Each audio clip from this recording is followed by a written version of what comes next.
kasih karunia damai sejahtera dari Allah Bapa, sukacita di dalam Yesus Kristus Tuhan kita, pimpinan persekutuan dengan Roh Kudus hari ini akan menyertai ibadah kita. Amin. Shalom, selamat hari Minggu.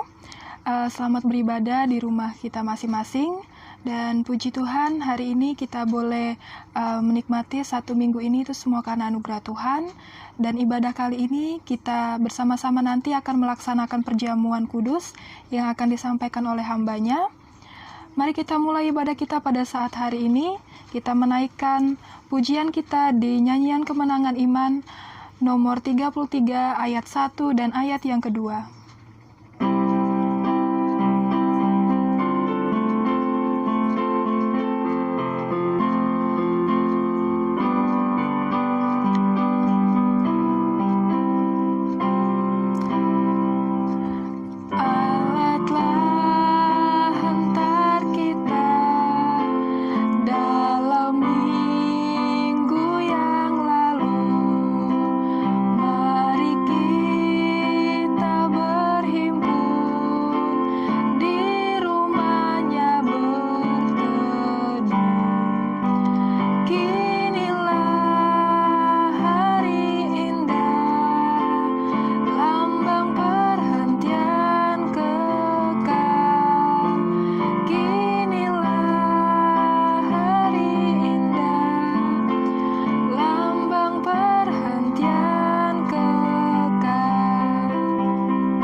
Bersama-sama kita mengucapkan pengakuan iman rasuli dengan berkata, Aku percaya kepada Allah Bapa yang Maha Kuasa, Khalik langit dan bumi, dan kepada Yesus Kristus anaknya yang tunggal Tuhan kita, yang dikandung daripada Roh Kudus, lahir dari anak darah Maria, ia menderita di bawah pemerintahan Pontius Pilatus, disalibkan, mati dan dikuburkan, turun ke dalam kerajaan maut, dan pada hari yang ketiga, bangkit pula dari antara orang mati, naik ke sorga, duduk di sebelah kanan Allah Bapa yang Maha Kuasa, dan akan datang dari sana untuk menghakimi orang yang hidup dan yang mati.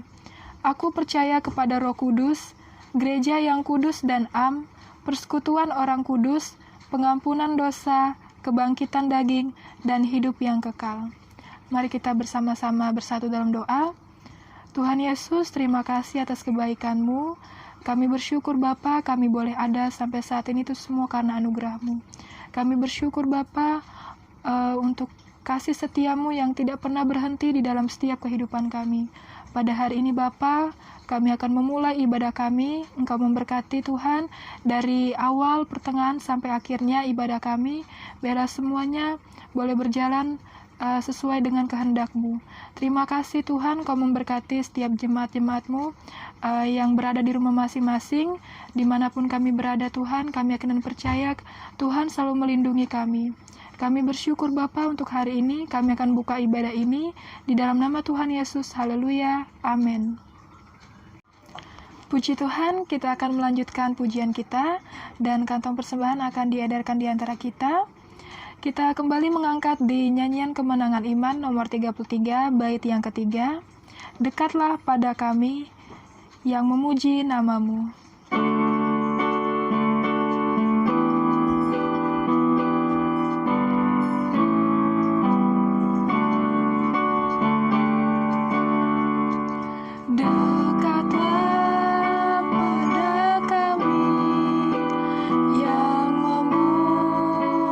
Nama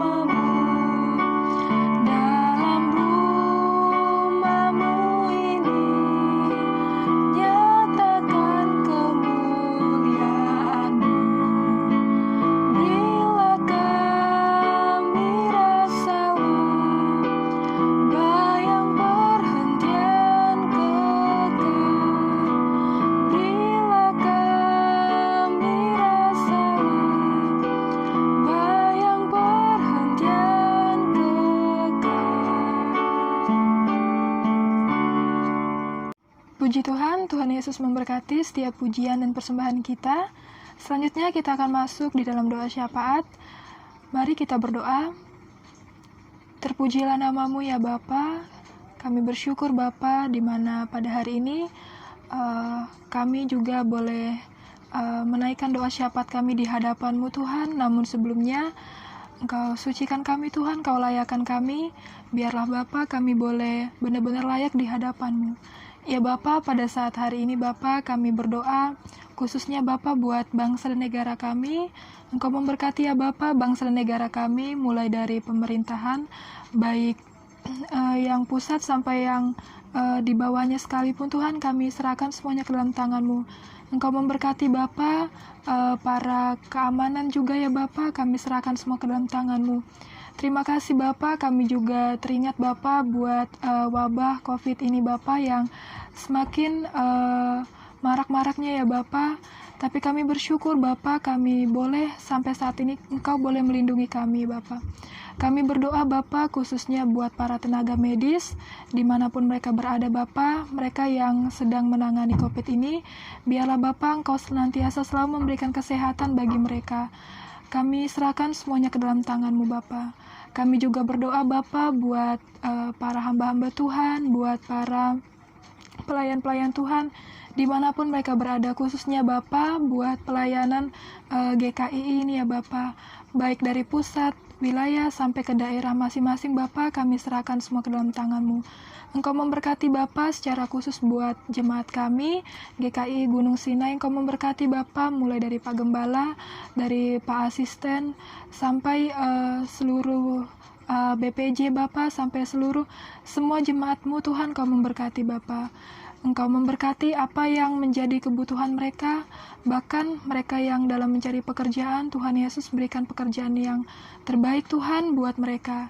Kami serahkan semuanya ke dalam tangan-Mu ya Bapa. Berkati juga Bapa, mulai dari anak-anak, remaja, pemuda, hingga lansia Bapa. Kami serahkan semuanya ke dalam tangan-Mu. Kami bersyukur ya Bapa, walaupun Bapa kami beribadah masih di rumah masing-masing, tapi kami bersyukur Tuhan, kami boleh senantiasa selalu dalam lindungan-Mu ya Bapa. Terima kasih Bapa, kami juga bersyukur kami sudah memberikan persembahan. Kau memberkati persembahan ini Bapa, berkati juga pekerjaan kami serahkan semua ke dalam tangan-Mu. Sebentar lagi ya Bapa, kami akan mendengarkan firman-Mu. Kau memberkati, biarlah melalui firman-Mu ini Tuhan kami boleh senantiasa dikuatkan. Terima kasih Bapa, kami akan melanjutkan ibadah kami serahkan semuanya ke dalam tangan-Mu, dan kami tutup doa ini dengan doa yang Kau ajarkan kepada kami. Bapa kami di surga, dikuduskanlah nama-Mu, datanglah kerajaan-Mu, jadilah kehendak-Mu di bumi seperti di surga, dan berikanlah kami pada hari ini makan kami secukupnya, dan ampunilah kami akan kesalahan kami, seperti kami juga mengampuni orang bersalah kepada kami, dan janganlah membawa kami ke dalam pencobaan, tetapi lepaskanlah kami daripada yang jahat, karena Engkau yang punya kerajaan, kuasa, dan kemuliaan sampai selama-lamanya. Amin. Kita akan mendengarkan firman Tuhan yang akan disampaikan oleh hambanya.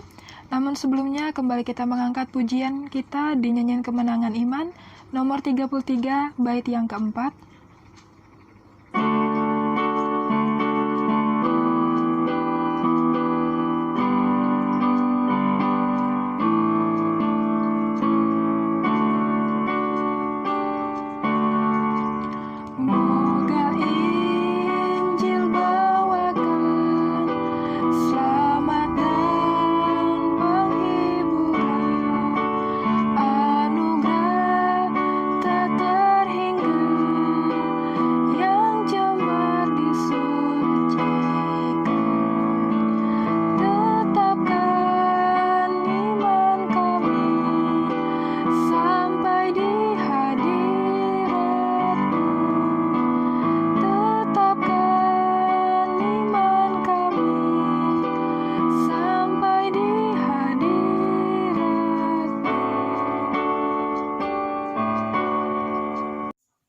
Salam, selamat pagi dan salam sejahtera untuk semuanya. Pada pagi hari ini kita bersyukur kepada Tuhan karena kasih dan anugerahnya lah kita dapat kembali bersama-sama belajar kebenaran firman Tuhan, dan kita kembali kepada tema sentral kita, yaitu Injil 4 berganda sebagai Kristosentris Gereja Kemah Injil Indonesia. Kita berada pada kompetensi dasar yang ketiga, yaitu memahami sebagai penghayatan dalam kehidupan Kristen yang bersentralisme kepada Yesus Kristus penyembuh. Dan indikator kita yang akan kita pelajari pada hari ini yaitu menghayati sebagai perwujudan kehidupan Kristen yang berorientasi kepada alasan-alasan Yesus Kristus penyembuh. Dan ayat firman Tuhan yang menjadi bacaan kita dan yang akan kita renungkan pada pagi hari ini terdapat di dalam Matius pasal 15 ayat 29 sampai ayatnya yang ke-31. Saya akan membacakan kebenaran firman Tuhan ini. Setelah meninggalkan daerah itu, Yesus menyusur pantai Danau Galilea dan naik ke bukit lalu duduk di situ. Kemudian orang banyak berbondong-bondong datang kepadanya, membawa orang lumpuh, orang timpang, orang buta, orang bisu, dan banyak lagi yang lain. Lalu meletakkan mereka pada kaki Yesus, dan ia menyembuhkan mereka semua. Ayat yang ke-31. Maka takjublah orang banyak itu melihat orang bisu berkata-kata, orang timpang sembuh, orang lumpuh berjalan, orang buta melihat, dan mereka memuliakan Allah Israel. Mari kita berdoa. Tuhan Bapa kami yang ada di dalam kerajaan surga, kami sudah membaca kebenaran firman-Mu dan kami mau belajar merenungkan kebenaran firman Tuhan ini. Oleh karena itu kami mohon pertolongan Tuhan, memberikan hikmat kepada kami sehingga kebenaran firman Tuhan ini dapat dimengerti dan dapat menjadi berkat buat kami. Terpujilah nama Tuhan, dalam nama Yesus kami berdoa dan mengucap syukur ini semua. Haleluya. Amin. Bapak, Ibu, dan saudara-saudara, dalam kehidupan kita sehari-hari yang menjadi momok adalah tidak seorang pun yang bisa terhindar dari sakit penyakit. Ya, kalau kita melihat dalam perjalanan kehidupan, ya setiap orang sudah tentu tidak ada yang tidak pernah mengalami sakit. Pasti pernah mengalami sakit. Dan ketika orang itu mengalami sakit, saya yakin juga orang pasti mempunyai harapan yang sama, yaitu ingin disembuhkan atau ingin kesehatannya pulih kembali. Dalam pembacaan Alkitab kita hari ini, jadi dalam Matius pasal 15 ayat yang ke-29 sampai ayat yang ke-31 ini menceritakan tentang hal yang sama, di mana diceritakan ketika Yesus sedang duduk di atas bukit, lalu orang banyak berbondong-bondong datang kepadanya membawa orang-orang yang sakit. Ya, membawa orang-orang yang sakit. Lalu mereka disembuhkan. Ya, melalui peristiwa ini yang menjadi judul renungan kita dari pembacaan ini yaitu kesembuhan yang memuliakan namanya. Kesembuhan yang memuliakan namanya. Nah, kita akan belajar, ya ada beberapa bagian-bagian. Yang pertama yang akan kita pelajari, mengapa peristiwa kesembuhan itu menjadi kemuliaan bagi nama Tuhan. Atau apa yang menyebabkan peristiwa Yesus menyembuhkan orang banyak itu menyebabkan namanya dimuliakan, menyebabkan namanya ditinggikan, diagungkan, dan dimasyhurkan, atau membuat dia begitu terkenal.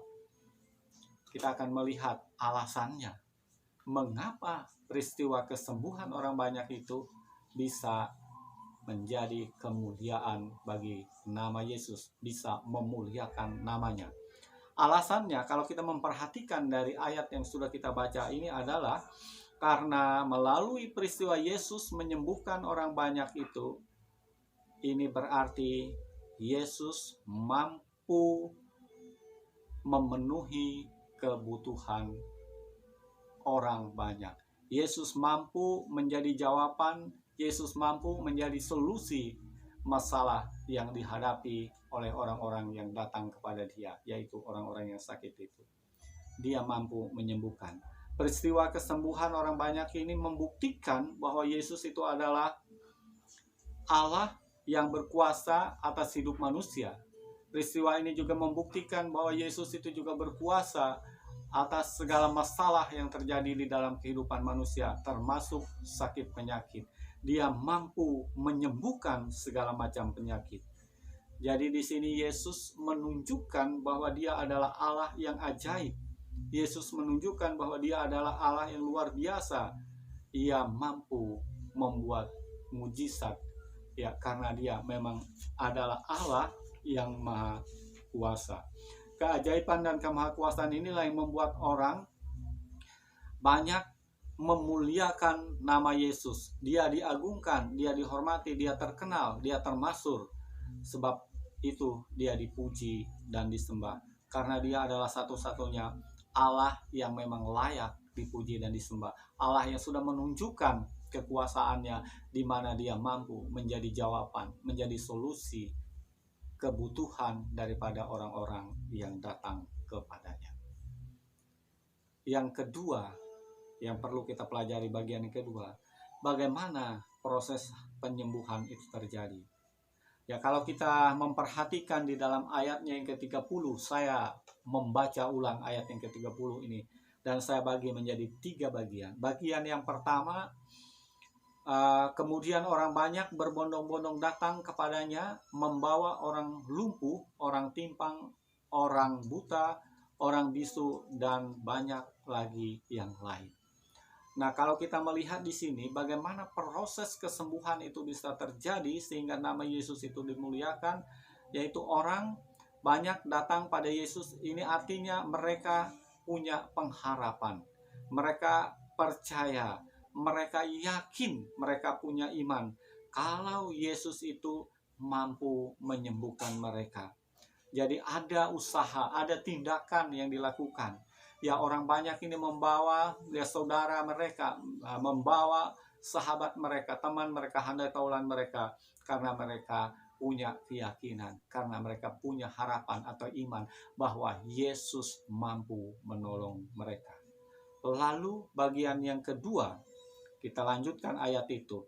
Lalu meletakkan mereka pada kaki Yesus. Ya, mengapa orang-orang sakit ini ya dibawa lalu diletakkan pada kaki Yesus? Ya, alasannya, jawabannya adalah supaya orang-orang yang sakit itu ya mereka dapat sujud dan menyembah Yesus. Supaya mereka merendahkan diri di hadapan hadirat Yesus dengan penuh hormat.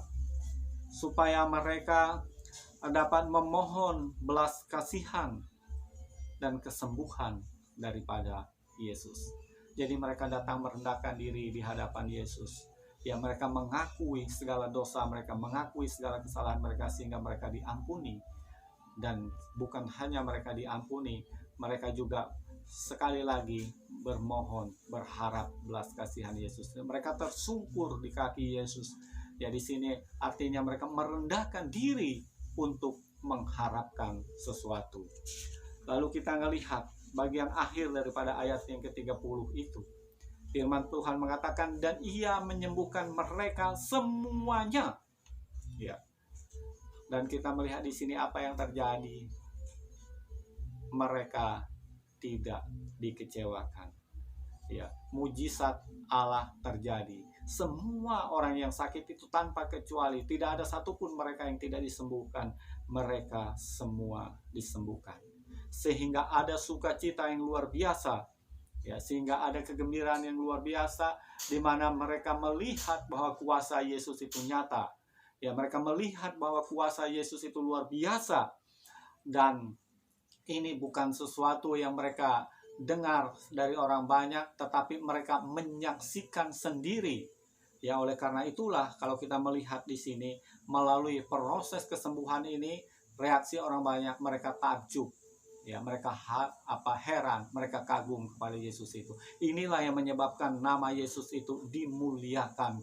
ya melalui proses penyembuhan itu, karena dia apa? Menunjukkan kasih dan kuasanya. Kita masuk ke bagian akhir kebenaran firman Tuhan ini, kesimpulan. Firman Tuhan ini menjelaskan atau mengingatkan kita bahwa Yesus itu adalah Allah yang berkuasa atas hidup kita. Ia mampu menyembuhkan segala penyakit kita. Kalau orang banyak berbondong-bondong datang pada Yesus, membawa saudara mereka, membawa sahabat mereka yang sakit kepada Yesus, lalu disembuhkan. Ini karena orang banyak itu memiliki iman dan pengharapan. Lalu bagaimana dengan kita? Ketika kita sedang sakit, adakah kita seperti orang banyak ini, yang mereka mau membawa orang-orang yang sakit itu untuk datang ke hadapan Yesus? Mereka memiliki iman, mereka yakin bahwa Yesus itu pasti bisa menyembuhkan. Ya, kalau kita melihat di dalam kehidupan sehari-hari, Bapak, Ibu, dan saudara-saudara yang dikasihi dan diberkati oleh Tuhan, ya ada banyak orang ketika mengalami sakit penyakit, ketika mengalami masalah, pencobaan, tantangan di dalam kehidupannya, mereka justru tidak datang kepada Yesus. Justru pada saat-saat yang seperti itu mereka datang kepada alamat yang salah. Mereka seringkali ada banyak juga orang Kristen yang meragukan kuasa Yesus. Maka yang menjadi bahan renungan buat kita pada saat ini, bagaimana dengan kita? Pada saat-saat kita mengalami hal-hal yang tidak kita inginkan di dalam kehidupan ini, adakah kita iman seperti orang banyak itu tadi, mereka datang kepada Yesus? Adakah kita harapan seperti orang banyak itu, mereka datang memohon belas kasihan Yesus sehingga mereka disembuhkan? Jadi di sini yang paling penting ya untuk memperoleh kesembuhan itu adalah ada iman, ada keyakinan, ada harapan. Lalu yang kedua ada tindakan iman. Dan apabila kedua hal ini berjalan secara bersama-sama, maka kita akan mendapat jawaban yang pasti. Melalui kebenaran firman Tuhan, bagian firman Tuhan ini meyakinkan kita bahwa kuasa itu tidak pernah, bahwa kuasa Yesus itu tidak pernah berubah dari dahulu, sekarang, bahkan selama-lamanya. Asalkan kita beriman kepadanya. Untuk mengakhiri kebenaran firman Tuhan ini, saya mengajak kita membaca dari 1 Petrus pasal 2 ayat yang ke-24. Firman Tuhan ini mengatakan seperti ini. Ia sendiri telah memikul dosa kita di dalam tubuhnya di kayu salib, supaya kita yang telah mati terhadap dosa hidup untuk kebenaran. Dan bagian akhir firman Tuhan ini mengatakan, oleh bilur-bilurnya kamu telah sembuh. Sekali lagi Bapak, Ibu, dan saudara, apapun yang terjadi dalam kehidupan kita ini, jangan pernah kita meragukan kuasa Yesus. Ya, kalau pada bagian kebenaran firman Tuhan ini, fokusnya adalah Yesus menyembuhkan orang yang sakit. Tetapi bukan hanya itu, Yesus itu sanggup mengatasi segala persoalan kehidupan kita.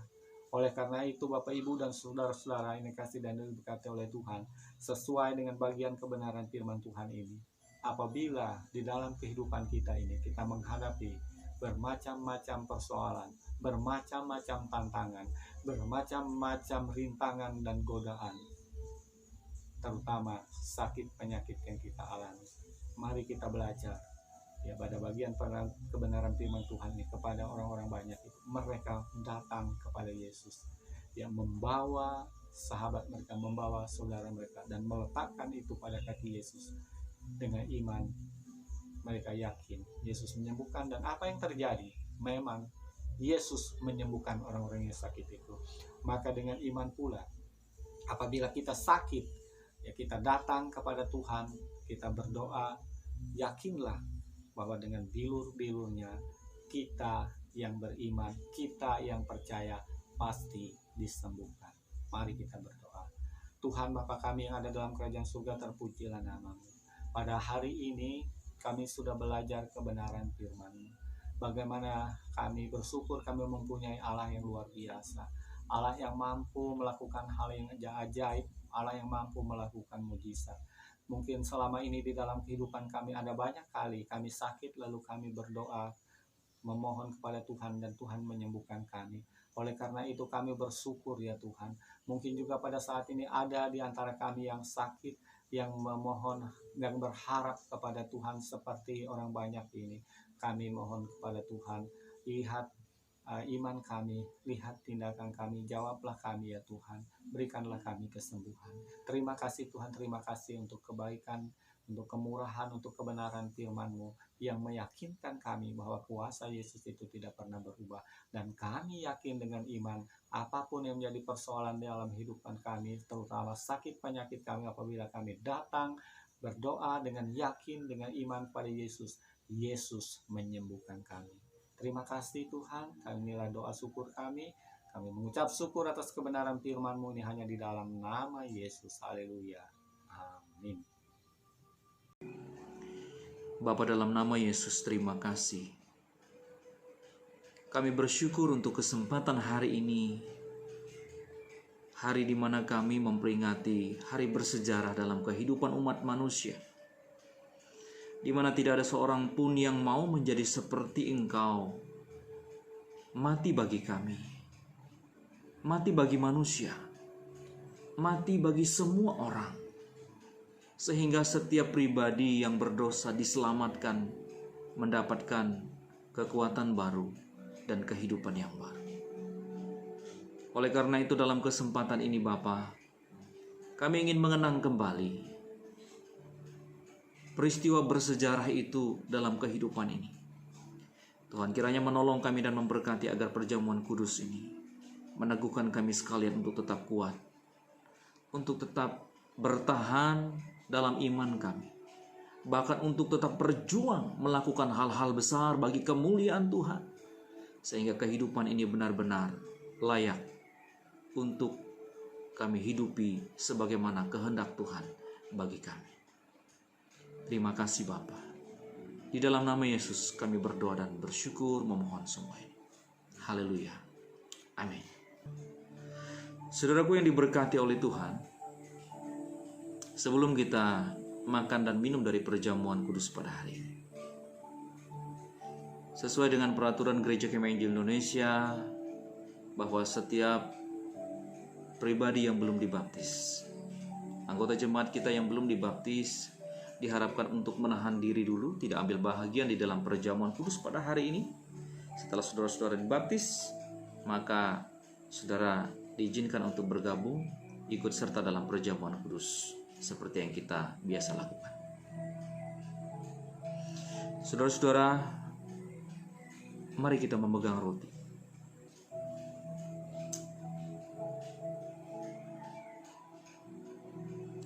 Memegang roti di tangan kita masing-masing, sambil merenungkan akan pengorbanan Kristus yang telah Dia lakukan di kayu salib bagi kita. Yesus mengambil roti, Ia mengucap berkat, memecah-mecahkannya, lalu memberikannya kepada murid-muridnya dan berkata, "Ambillah, makanlah. Inilah tubuhku." Mari kita makan bersama-sama.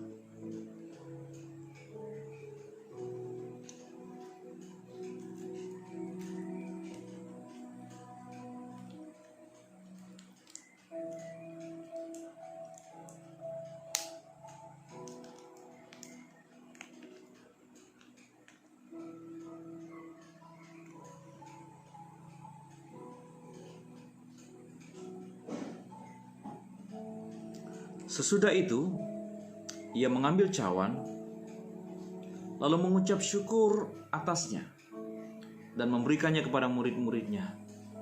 Lalu berkata, "Minumlah kamu semua dari cawan ini. Sebab inilah darahku, darah perjanjian yang ditumpahkan untuk banyak orang, untuk pengampunan dosa." Mari kita minum bersama-sama.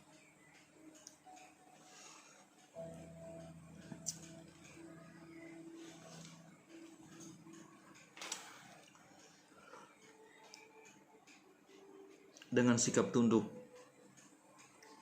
kita berdoa kepada Tuhan, memohon pertolongan dan pimpinan Tuhan bagi kita.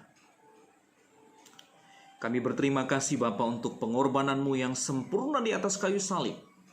Pengorbanan yang mulia yang dikerjakan untuk keselamatan kami. Siapakah kami di mata-Mu sehingga Engkau melayakkan kami untuk menikmati keselamatan itu? Terpujilah nama Tuhan, karena hari ini kami bersama-sama untuk menikmati perjamuan Tuhan. Bersama-sama dalam persekutuan yang indah. Itu sebabnya kami mohon pertolongan-Mu untuk memberkati kami. Sehingga kehidupan kami semakin layak, semakin teguh, semakin kuat untuk melakukan hal-hal besar bagi kemuliaan Tuhan. Firman-Mu ya dan amin. Janji-janji-Mu juga bagi kami, ya dan amin. Sebagaimana Engkau telah berfirman Bapa, bahwa darah-Mu telah cukup untuk menebus kami dari lumpur dosa. Darah-Mu yang tercurah di kayu salib telah cukup untuk memberikan pembebasan bagi kami atas segala penyakit-penyakit kami, atas segala pergumulan-pergumulan kami, atas segala hal yang kami derita di dalam dunia ini. Itu sebabnya hamba memohon di dalam nama Yesus Kristus, Allah yang hidup, Allah yang telah mati bagi kami, yang telah menebus kami dari lumpur dosa. Tuhan kiranya mengangkat setiap bibit penyakit yang ada dalam tubuh kami. Tuhan kiranya melepaskan diri kami dari malapetaka dan bahaya. Tuhan kiranya menolong kami dalam setiap kesulitan-kesulitan kami, sehingga kehidupan kami senantiasa berlayak di hadapan Tuhan dan memuliakan Engkau. Terima kasih, jadikanlah kami saksi Kristus di tengah-tengah dunia ini. Di tengah-tengah situasi yang sulit kami alami. Ekonomi dunia yang sedang goyang.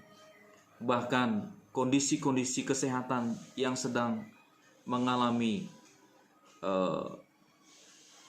sakit. Kami doakan Tuhan memberkati dan menolong kami sekalian. Berikanlah setiap pribadi kami kekebalan terhadap virus. Berikanlah kami kemampuan untuk bertahan bahkan melawan virus, sehingga kehidupan kami benar-benar menjadi berkat bagi banyak orang. Terima kasih Bapa. Terima kasih Yesus. Ini doa kami. Dalam nama Yesus kami berdoa dan mengucap syukur. Amin. Saudara-saudara yang diberkati oleh Tuhan, 1 Korintus pasal 11 ayatnya yang ke-26 berbunyi demikian. Sebab setiap kali kamu makan roti ini dan minum dari cawan ini, kamu memberitakan kematian Kristus sampai Ia datang. Kiranya setiap pribadi kita siap untuk menjadi saksi Kristus dimanapun dan kapanpun. Yesus telah membebaskan kita dari lumpur dosa. Yesus telah memberikan kita jaminan keselamatan. Mari, dalam waktu yang singkat, kita tidak tahu kapan Dia akan datang, kita terus memberitakan Dia, memberitakan Yesus yang sudah mati, yang telah bangkit hidup bagi kita, bahkan yang akan datang kembali untuk menjemput kita saleh-salehnya. Mari kita berdoa. Segala hormat, pujian, dan syukur layak kami persembahkan kepadamu Tuhan. Sebab hari ini kami telah melaksanakan upacara perjamuan kudus yang telah memberkati kami sekalian. Tolonglah kami sebagai anak-anak-Mu supaya kami terus menjadi saksi Kristus dimanapun dan kapanpun, dalam situasi apapun. Tuhan menopang dan memberkati kami. Terpuji nama-Mu, dalam nama Kristus Yesus Allah yang hidup, kami berdoa dan bersyukur. Haleluya.